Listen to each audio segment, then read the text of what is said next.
দেখতে সাদামাটা হলেও এই মন্দিরটি 500 বছরের প্রাচীন।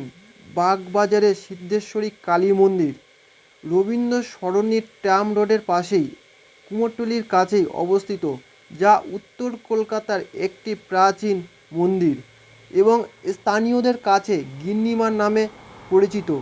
এই নামটি ঠাকুর শ্রী শ্রী রামকৃষ্ণের দেওয়া নাম অনুসারে।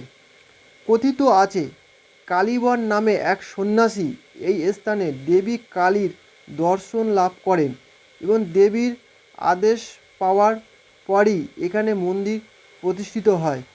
ভোরে মঙ্গল আরতির পর সকাল 6টা নাগাদ এই মন্দিরটি খোলা হয় এবং দুপুর 12টা নাগাদ বন্ধ হয়ে যায় এবং বিকেল 4:30 5টা নাগাদ এই মন্দিরটি খোলা হয় এবং 9টায় বন্ধ হয়ে যায়। তার উল্টো দিকেই রয়েছে আরেকটি প্রাচীন মন্দির, নবরত্ন মন্দির।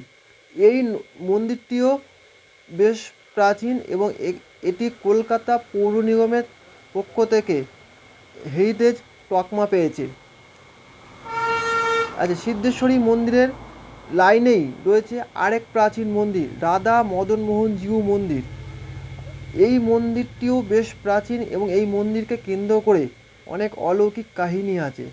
আর এই দিকে সোজা হচ্ছে বাগবাজার স্টেশন, বাগবাজার গঙ্গার ঘাট